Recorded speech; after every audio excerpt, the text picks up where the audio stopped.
Avengers Endgame was a movie Marvel fans had been waiting to see for ages, and it featured some of our favorite comic book characters of all time. So needless to say, there was just the teensiest bit of pressure on Marvel Studios to get things right. Of course, nobody's gonna be happy all the time, and you can double that up when you're talking about superhero fans. We're gonna talk about some of the divisive moments from Endgame that you either loved or hated.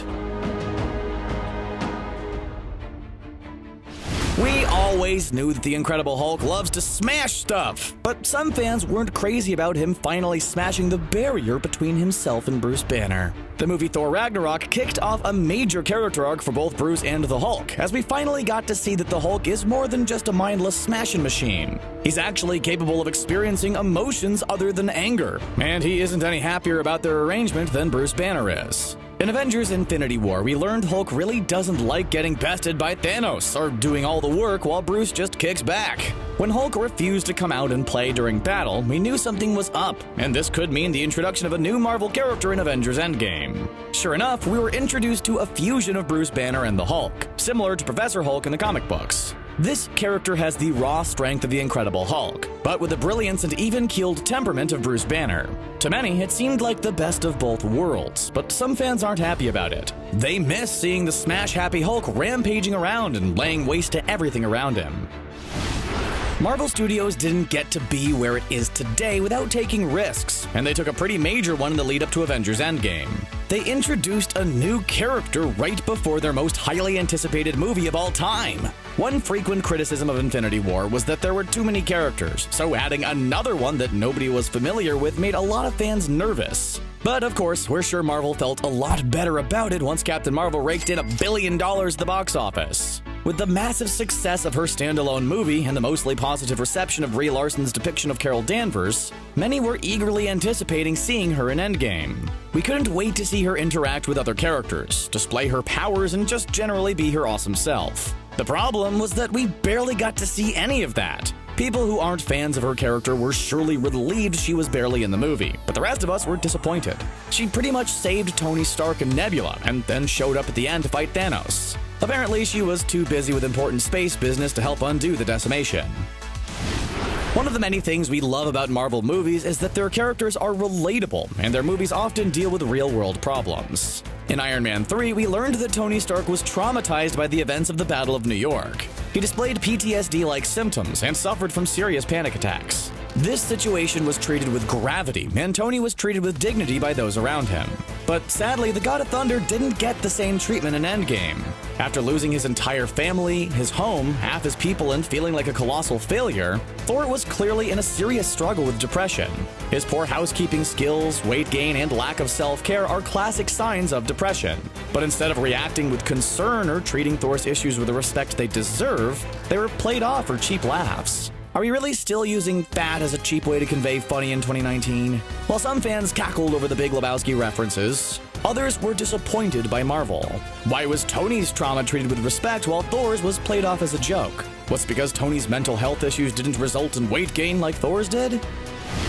Thor's mental health mishandling was all the more disappointing because of the fact that Marvel has come leaps and bounds from where it started. We had to wait 10 years for a female character to even get equal standing to a male one in Ant-Man and the Wasp. And we finally got to see Captain Marvel get her very own movie. Not only that, but now we have Okoye, the Dora Milaje, and other strong female characters that don't just exist to be the objects of affection for male characters. We even got to see Pepper Potts suit up and battle alongside Iron Man in her rescue armor. In fact, there was one moment when Peter Parker told Captain Marvel he doubted he could get through Thanos' forces alone. But we soon saw she wasn't alone, as she was joined by Rescue, Okoye, Shuri, Valkyrie, Scarlet Witch, Gamora, Nebula, and Mantis. It was a super awesome girl power moment that many believed foreshadowed a female superhero team like the A-Force from the comic books. But while many fans cheered, others felt the moment was a bit forced and rang hollow when it came to demonstrating actual progress. Female characters aren't novelties, and it's time we stopped treating them as such. In the lead up to Avengers Endgame, we had a lot of questions, and one thing we were curious about was what Nebula would do when she wasn't fighting against Thanos. While she reached a tentative peace with her sister Gamora, Nebula had never been established to be a real hero. She was just a person with some robot parts who really wanted to take down Thanos, and that's understandable, considering he's responsible for all of those robot parts. But once he removed her primary motivation in life, which was killing Thanos, and her one friend, who was Gamora, what would be left? In the comic books, Nebula gets a hold of the Infinity Gauntlet and undoes the decimation not because it's the right thing to do, but because she wants to make Thanos angry. She's not exactly a hero and ends up becoming the target of those who don't feel comfortable with her wielding ultimate power. But in Endgame, we got to see her making friends and even having fun on occasion. We also saw her fighting to save the day, undo the decimation, and become a true hero. This may have disappointed some comic book devotees, but others are glad that Nebula is now a character we can feel good about rooting for. Way back in the Avengers, Tony Stark and Steve Rogers didn't exactly see eye to eye. Steve accused Tony of being selfish and unwilling to sacrifice, and Tony thought Steve's whole virtuous act was too good to be true. But these two became unlikely friends, and it seemed like they learned a few things from each other over the years. When push came to shove, Tony used the Infinity Stones to wipe out Thanos and his forces, knowing full well it would cost him his life. And Steve made a decision at the end of the movie which a lot of fans criticized for being selfish. He was supposed to go back through time and deliver the Infinity Stones to certain places in the timeline. But he took one final detour. Steve went back to his old life and his old relationship with Peggy Carter. While we loved seeing Steve and Peggy together, the implications this must have had on the timeline are too big to be ignored. Did this Steve Rogers just sit by during all of the crazy things that happened in the world since then, including Bucky being detained by Hydra? Steve Rogers was able to go back and relive the life he thought he missed out on, but Natasha Romanoff had a less than happy ending.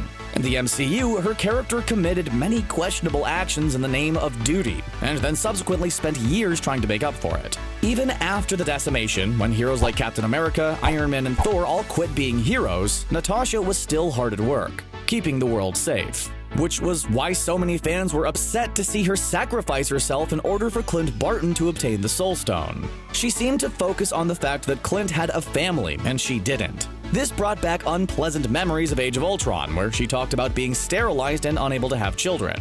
This should have been a poignant moment between old friends, but to some it came across as yet another instance of Black Widow getting a bad deal from Marvel Studios. When the going got tough, Natasha kept going, and Clint became a weird vigilante that even creeped out Rhodey, and his best friend is Tony Stark. Well, at least we know the Black Widow movie is going to be a prequel. Going into Avengers Endgame, most of us felt fairly confident that the decimation would have to be undone somehow. But more questionable were the fates of those who perished outside of this cataclysmic event. What would happen to Loki, Heimdall, and Gamora? James Gunn just got his job back directing Guardians of the Galaxy Volume 3, but would he be down a cast member? Well, in Avengers Endgame, Gamora did end up coming back. Sort of. A version of Gamora from the past was brought into the present, with no memories of her time with the Guardians or her romance with Peter Quill. To make the situation all the more confusing, we didn't see Gamora on the ship with the rest of the Guardians at the end of the movie. Nebula and even Thor were there, but Gamora was missing. Gamora is back, but kind of in name only, since she's clearly not the same Gamora we've come to know over the course of the Guardians of the Galaxy movies and Infinity War. In a way, it's like getting a new character who just looks like one you used to know. Many believe this cheapened her death in Infinity War, while others are just happy she's back.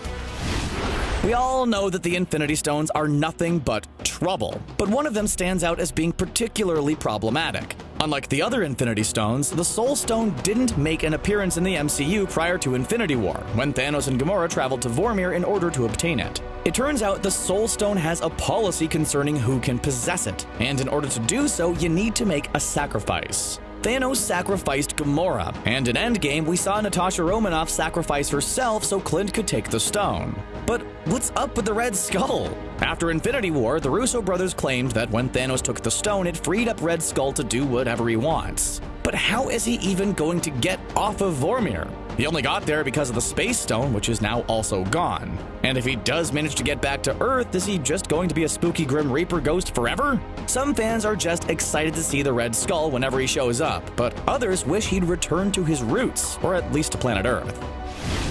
Earlier, we talked about the decision Steve Rogers made to go back in time and live out his life with Peggy Carter. Well, this may have been a controversial call, but it did apparently prove that the super soldier serum of the MCU doesn't prevent aging. Because of his physical deterioration, Steve Rogers can clearly not continue on as Captain America. so he hands the shield over to Sam Wilson instead. Although he aged for different reasons in the comic books, this act has a precedent, so it wasn't entirely unexpected for fans to know Sam Wilson has spent time as Captain America. But it's a decision not everybody's happy about. Some believe Steve Rogers shouldn't have retired, and that it's not in keeping with his character for him to have done so. Others would have liked to see his best friend Bucky Barnes take on the role of Captain America, which also happens in the comic books. And there are some who believe the position should have been left vacant, and that without Steve, there is no Captain America.